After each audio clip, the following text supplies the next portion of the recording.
August. It's only the second. We're already in the second month in a year, and already road accidents have claimed many lives on our highways. Many of the accidents involve high-capacity passenger buses. So, what is accounting for the high number of road crashes and its attendant deaths? Now, the drivers' union Prochoa has sacked 5 of its drivers after they were found to be dependent on alcohol and snuff whilst driving. The drivers ply the Agona-Accra Trotro service and were seen taking the substances just minutes before embarking on a journey to Accra. I've been speaking to Nana Komia, who's Chief Executive, actually the Managing Director of Intercity STC, on what can be done about the situation and what the example of the STC is. Already we know that the STC has not recorded accident, well, as many accidents as other vehicles or other transport services have. We do about an average of 1 accident a year over the last 3 years or so. Since I came here, we've recorded 1 accident that happened about 3 months ago in Kintampo. And my understanding is that it's an average of 1 accident a year. But the Road Safety Commission will be able to give you detail of accidents involving all categories of transportation.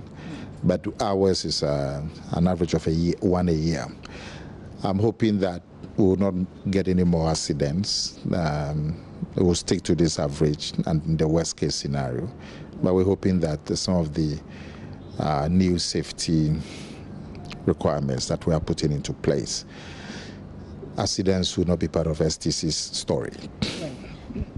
Ensuring that accidents are not a part of STC's story, would you give us a bit of details of that 1 accident that happened, the number, were there any casualties? What happened?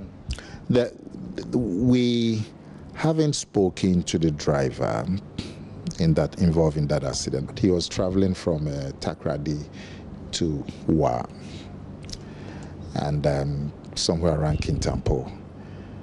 We suspect the driver was tired, but we haven't spoken to him because he was in hospital and we didn't want to increase his trauma. We are waiting for him to be fully recovered. But the onboard, we have what we call the black box, same as the aircraft on all the buses.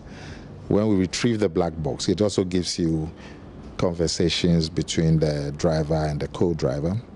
It also gives you camera recordings of what is happening. When we looked at the black box, it looked like our driver was tired because he ran into a vehicle that was moving ahead of him, a slower vehicle. And you could see that at the last minute, he tried to swerve to avoid the accident, but it was too late. So we suspect it was just driver fatigue, and he should have handed over to the spare driver, because we always have 2 drivers, okay, a spare driver, and we don't understand why he didn't hand over to the spare driver. But looking at the video, you could see that he had gone very, very close to the truck ahead of him, and he literally ran into the truck. And but we'll speak to the driver and they will get a fuller story. Were there any casualties? Did people die? Yes. There were 2 deaths, and then 2 deaths. The co-driver died, and then there was another passenger who died. And the companies made generous conditions for the bereaved families, what we can.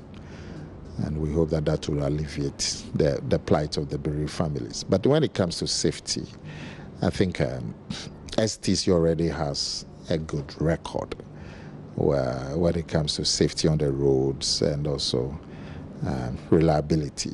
Our driver training is probably the most rigorous in the country. If you went to our driver training facility, you would see that it's very rigorous. You come here with your F license, which allows you to drive heavy-duty vehicles like buses and trucks.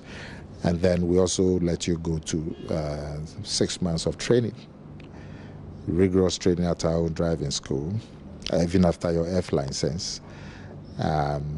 We take you all through the country, so you'll be familiar with all kinds of road terrains. Going forward, we are engaging the private sector to revamp the training school. They are bringing in simulators that can simulate driving conditions on a small car, a small truck, a four-wheel drive, light buses, heavy-duty buses. The private sector is bringing in all that tools to enhance and make our driving school the best in West Africa. So when that happens, the driver, because the key to road safety is the driver. Our driver training will be the most rigorous. Also in the buses. And of course, the drivers undergo refresher training. It's part of the requirements. Every 6 months, every driver goes to refresher training to know latest trends in road safety and safe driving and so on. We bring in external people and so on. But when the private sector people come in, the driving school is going to be something else. And I'm looking forward to it. But in the buses themselves, we have cameras, one in front, one at the back, one inside the bus itself. That gives us a picture of everything that is happening on the buses. Theft cases are easily solved because the cameras record everything. There's onboard computers which monitor the driver behavior. If the driver is not driving to ideal conditions, all is recorded and you can retrieve. If there was hard braking, which show that the driver was not attentive enough, it's all recorded on the onboard system, and the drivers know this. So it also helps in the safety conditions for our passengers. So that's how you're ensuring that your buses are safe on the road. The most important one is that the airline, that the law on road safety provides for a speed limit, because speeding is, when you look at the reports from the Road Safety Commission, speeding is the major cause of accidents on the roads.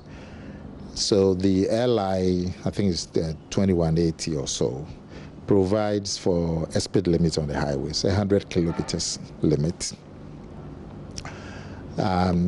We have actually gone ahead and also not just letting the drivers know the speed limit, but also locking the speed governor. So even when the driver wants to go more than 100 kilometers, the vehicle will not respond. Yes, so you cannot, even if you want to, you cannot do more than 100 kilometers because the system is locked. So is this something that's in all STC buses so that you can be confident when you sit in a bus and you say all STC buses can only go at a limit of 100 kilometers per hour? Well, there are older buses, just a few of them, maybe 10 or 11 older buses that are about 8 years old and so on. But all the new buses have the speed governors inbuilt.